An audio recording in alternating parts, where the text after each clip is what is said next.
Exercise 1.4ல் இந்த 4 செட்டை கொடுத்துட்டு இதை கண்டுபிடிக்க சொல்கிறாங்க. ஃபஸ்ட் ஒன் என்னது? பி யூனியன் கியூ கண்டுபிடிச்சிட்டு அதுக்கப்புறம் யூனியன் ஆர் கண்டுபிடிக்கணும்.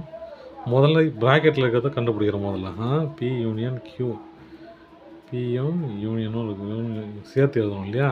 ஒன்று முதல்ல பி இருக்கிறத எழுதிட்டு அதுக்கப்புறம் அங்கே போயிடலாம். 1 2 5 7 9 2 இருக்குது, 3 எழுதணும். 3 5 இருக்குது, 9 இருக்குது, 11. ஓகேங்களா? இப்போ இதை எடுத்து ஆரோட யூனியன் பண்ணணும்.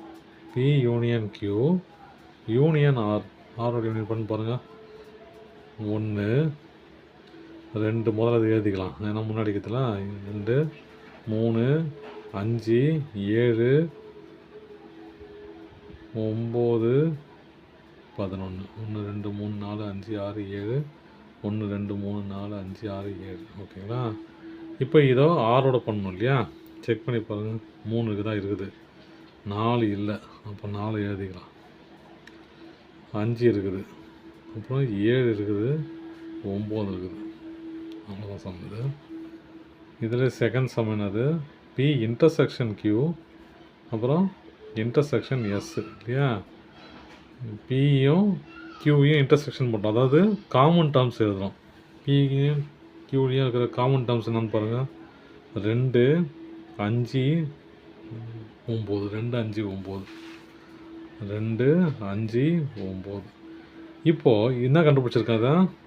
பி இன்டர்செக்ஷன் கியூ மட்டும் கண்டுபிடிச்சிருக்கேன். ஓகேவா? இது தனி. இது பி இன்டர்செக்ஷன் கியூ மட்டும் கண்டுபிடிச்சிருக்கான். அப்போ இந்த வேல்யூ எடுத்து எஸ்ஸோட இன்டர்செக்ஷன் பண்ணணும் இல்லையா?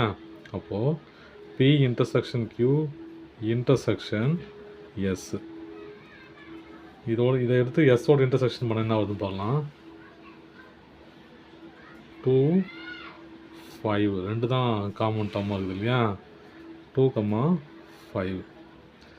இதிலே third sum Q intersection S intersection R. முதல்ல நான் இதை ப்ராக்கெட்டில் எடுத்துக்கிறேன். கியூ இன்டர்செக்ஷன் எஸ் என்னது?